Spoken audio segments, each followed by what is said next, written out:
If you told somebody you drove a 10-year-old Audi, they might not be that impressed. But if you pull up in one of these, I know I would be extremely excited because this is a 2016 Audi RS7 Performance. It's kind of crazy to me that this is a decade-old car, but we now have the newer generation C8, RS6, and RS7. But during this era, we only had the RS7 body style. The RS6 Avant wagon was not available in America. I actually used to own a 2016 RS7 finished in Nardo Gray. I liked it quite a lot, but this one as the performance model is a little more focused. You have slightly more horsepower. It has the dynamic ride control suspension, which is a cross-link hydraulic system that helps the handling. And this one is finished in a very nice rare shade of Audi Exclusive Goodwood Green, which looks quite fantastic. But this is now a 10-year-old depreciated used German super sedan. What is it like? Well, original MSRP on this one was around $145,000. Non-performance and less highly optioned ones would be in like the $130,000 range. But now a used RS7 from C7.5, the older C7 ones are even cheaper, but you could probably get one with decent miles for $40,000 to $50,000 range. A performance is going to be more in the $50s to $60s range. This one, as a rarer spec, was a bit higher priced in the mid $60s, but still, we're talking about less than half of the original MSRP for a car that I think is still pretty fantastic. I am very, very excited to take a bit of a trip down memory lane with the Audi RS7, and we're going to take it for a drive and a review today and talk about what it's like.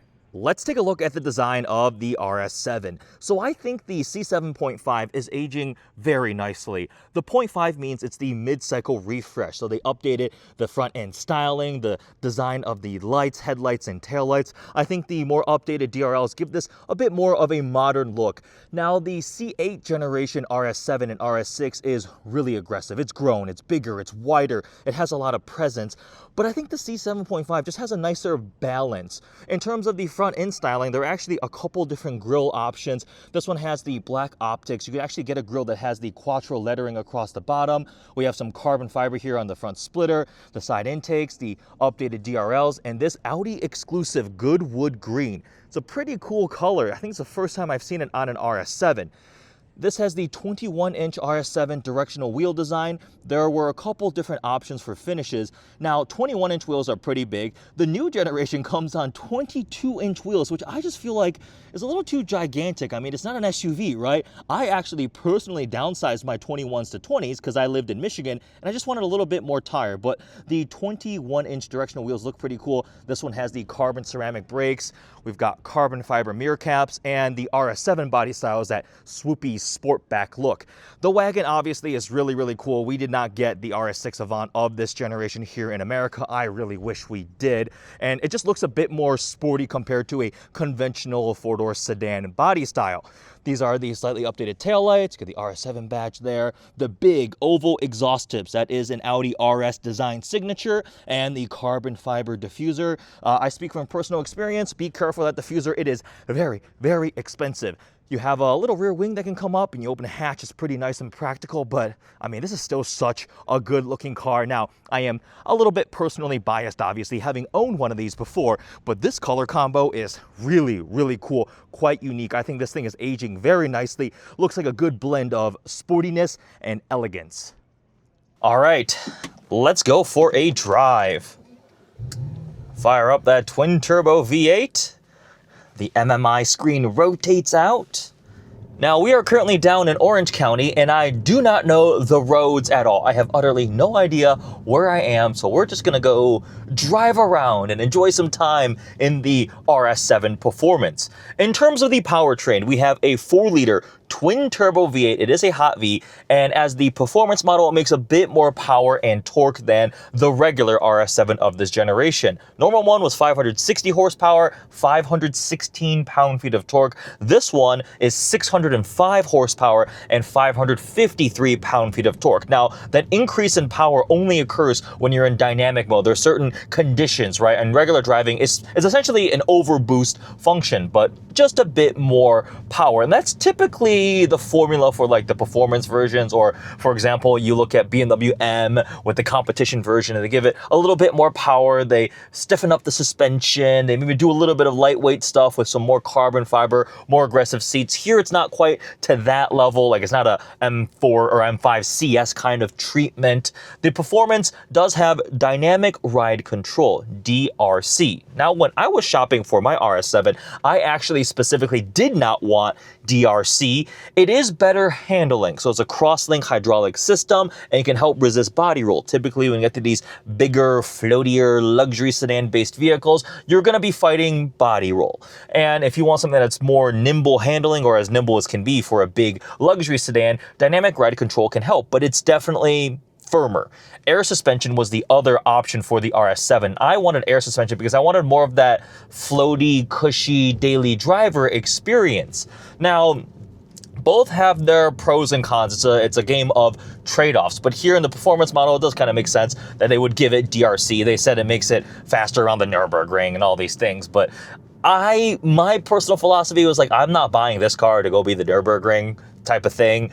Personally, I wanted my daily driver to be a bit more comfortable. But at its core, the RS7 is one of those combo jack of all trades, master of none, right? It's just like the M5, the E63. If you want a fun, really fast daily driver, but you still want something comfortable, you do not want to daily drive your Audi R8. You do not want a daily. Why are there two Fisker Oceans here?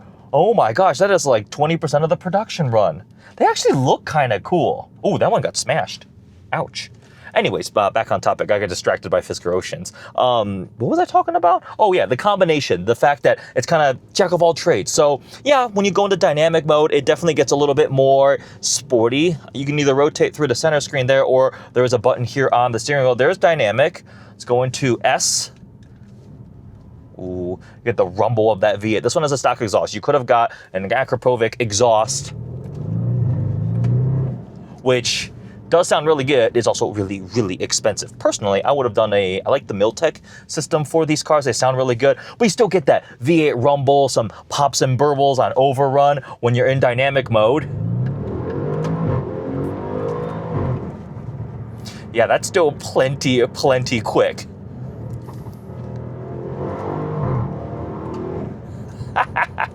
Without going back to back with a regular non-dynamic RS7, do I feel the added power per se? No, and I can't tell by my butt dyno. Now, if we're next to each other, yeah, it does make more power, but those things can be easily solved with bolt-ons and a tune. It's really the suspension feel that is really standing out to me. It's definitely firmer. On the drive down here, you could feel it over the bumps and just the smaller body motions, but then when you take some of the turns, it does feel a bit more composed, right? This back and forth, just like this, not doing anything crazy loading the car up, but it just feels a little bit more even. Air suspension is good. You get the advantage of ride height adjustment, and it can be a lot more comfortable feeling. But in terms of more performance focused, hence the name, this is the suspension choice. Let's talk about the spec for a moment too. This one is really, really unique. So Audi Exclusive exterior with that Goodwood Green. We've got the very, very light gray interior here with some contrast stitching, and quite rare, we have the wood with aluminum inlays. Typically, you see carbon fiber on these. Mine are the full carbon interior trim, but the wood with aluminum inlays is a very interesting thing. I think it was pretty expensive when new, and it's a quite unique look. It gives it a more classy luxury feel versus the glossy carbon fiber trim, and it's better than Alu Optics, right? I think you get silver in these too, but I would definitely want this kind of interior. But it's also interesting because this one does not have Bang & Olufsen, the B&O with little tweeters that pop up. They have the bass Bose sound system, and that, I remember, it was driving me crazy when I was trying to find an RS7 because I could not find one that had B&O and all my other things. I wanted Nardo Gray, I wanted carbon optics, I wanted B&O, and I wanted these things. I didn't want the comfort seats. I wanted the sport seats with the diamond, the stitching, right? The RS pattern stitching. So for some reason, a lot of people, when they're ordering these things, were not getting it with the B&O sound system. So this one does not have it. Otherwise though, the spec is really, really cool. This green over the light grayish cream is pretty awesome. This one's actually got not too many miles, 38,000 miles for a 10-year-old car. Quick math, that's less than 5,000 miles a year, right? So that's very, very low mileage. There are some that are getting up there.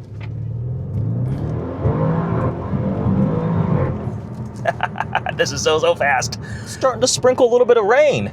Cali weather's been really weird this past week. Let's talk a little bit more about the powertrain. So it's a 4-liter twin-turbo V8, and this is still the era where no hybridization, not mild hybrid, not a plug-in hybrid, none of that. Just a simple, good 4-liter hot V with 2 turbos strapped onto it, makes solid power. I do remember a fun quirk with these hot V twin turbo V8s, whether it's the Audi or the BMW or the Mercedes AMG ones, they generate a lot of heat. You'd start the car up, move it into the driveway, and then the fans would just go crazy for like 5 minutes. So that is one thing, but I still really love this powertrain paired with a ZF 8-speed automatic. Pretty quick shifts. I'm in dynamic mode, a couple downshifts. And that is still plenty fast. People modified these things. You could do bolt-ons, a tune, really wake it up even more. But performance, this one definitely has it. We also have carbon ceramic brakes on this thing. Of course, quattro all-wheel drive, and you can change it slightly with the different drive modes. And it's simpler. It's comfort, auto, dynamic, and then there's an individual setting, not like the new BMW M5, which has like 2,000 different configurations. I'm not exaggerating, because you can do your hybrid system, you can do your brake feel, your exhaust, your all-wheel drive. There are so many different things to change. This is a older era where I get in and I go either comfort or dynamic. Now, let's talk about long-term ownership of these cars and what you have to think of. Is it a good idea? Is it a bad idea? Well, it's a 10-year-old Audi RS model, and there are going to be expenses that come with having an older vehicle in this segment. So brakes were a big terrifying thing for me. The little scalloped RS special brake rotors, it's a bigger, heavier car with a lot of power. You might be driving exuberantly, quickly, and use the brakes. And I ate through a set of brakes, and other friends did that too. And back when I had mine, oh, it was like $5,000 or $7,000 for a set of steel brakes. Now this one has carbon ceramic, so it's like a trade-off, because you can either look at it as you'll likely not have to replace your carbon ceramic brakes because the life of the rotors are going to be so much longer, or if something ever were to happen, oh my goodness, I don't want to know how much they would cost to replace carbon ceramic brakes on an Audi RS7. There were a couple other little problems. The turbo oil screen was a big issue. I think that's been mostly resolved right now. There was, I believe, a TSB. They actually acknowledged that, yes, okay, there's a problem. Your engines might explode because the turbo oil screen gets clogged. We'll fix it. But I remember when that problem first started coming out, everybody with the S6, with the twin turbo V8, S7, S8s, and RS7s were like freaking out about it, right? The 4-liter twin turbo V8.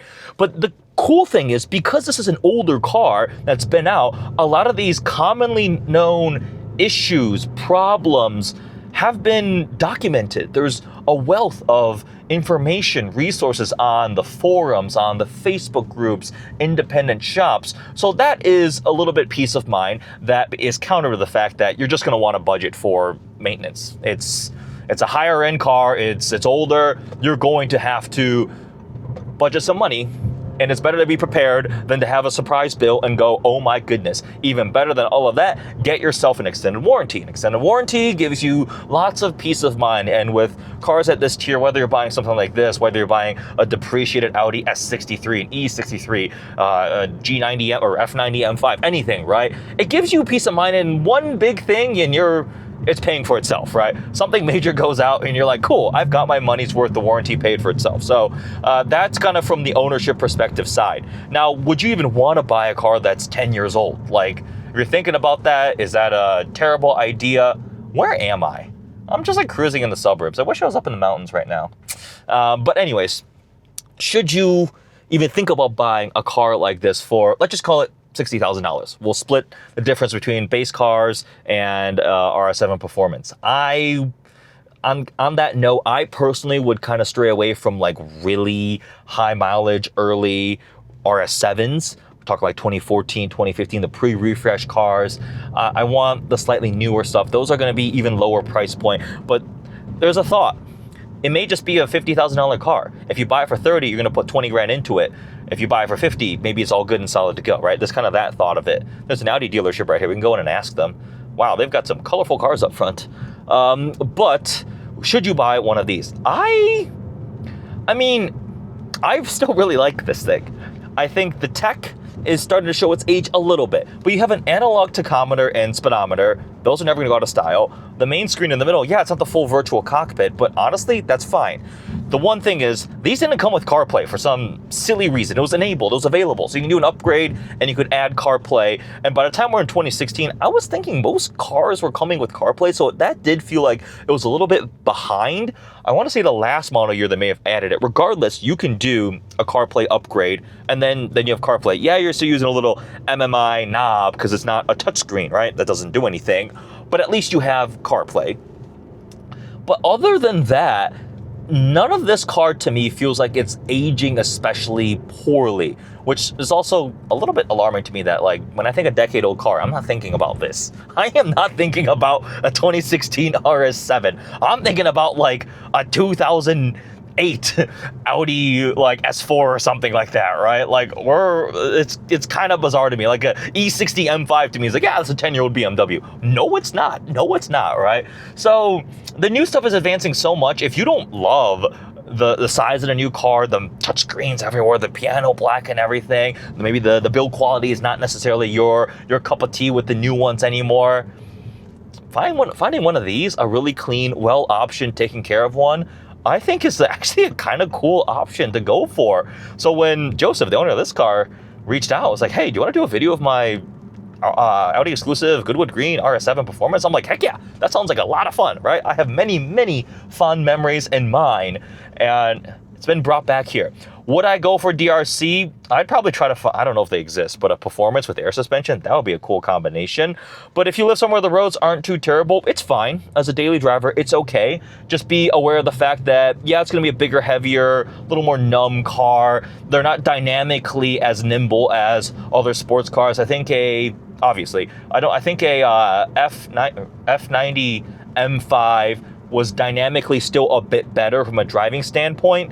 The E63S kind of split the difference, but as an Audi fan, as an RS7 fan, this has been quite a treat hopping back in a 2016 RS7 Performance. The spec on this one is indeed extra special. What do you think? Would you buy a depreciated Audi RS7 Performance, or are you like, absolutely not, that sounds like a nightmare, I want the latest and greatest thing? And the last thing is, I will address the ultimate reason two reasons I sold my RS7. One of them was running costs were getting a little bit high. Consumables for me, it was brakes.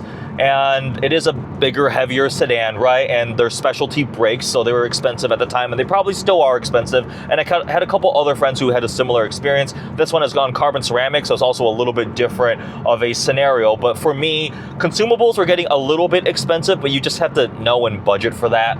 And then the ultimate bigger reason was I missed having a dedicated pure sports car.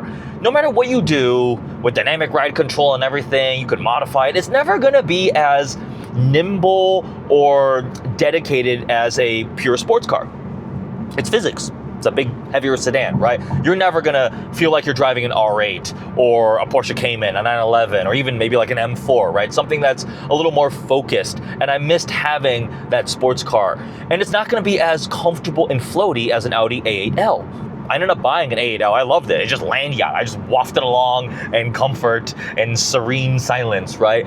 It's a combination of both. And for a lot of people, maybe they can't have a dedicated sports car and a daily driver. That's very, very common, right? And maybe you have kids. You need to put kids in the back seat. So that's why cars like this exist, and that's why they're really, really awesome. And you can still go into it. It's a beast. It's a luxury sedan that you can just you reach silly speeds in, but then it's still comfortable. It looks at home, at a nice restaurant, at valet, or whatever. You go to a car meet, it does everything so well.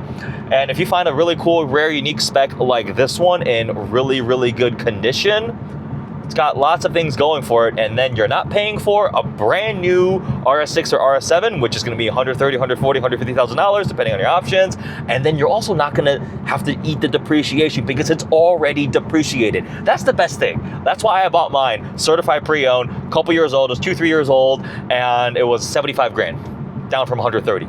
Did that with my A8, $110,000 MSRP. It had 12,000 miles on it or something like that, and I bought it for $50,000. Let somebody else who has deeper pockets eat the depreciation, and then you grab it when it's half the price, and then just set aside an extra, I don't know, $10,000, $20,000, or maybe $5,000, $10,000, depends on the car, for maintenance, ownership costs, things like that, and then just enjoy it.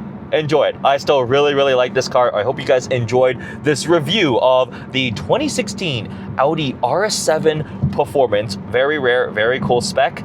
Thanks for watching.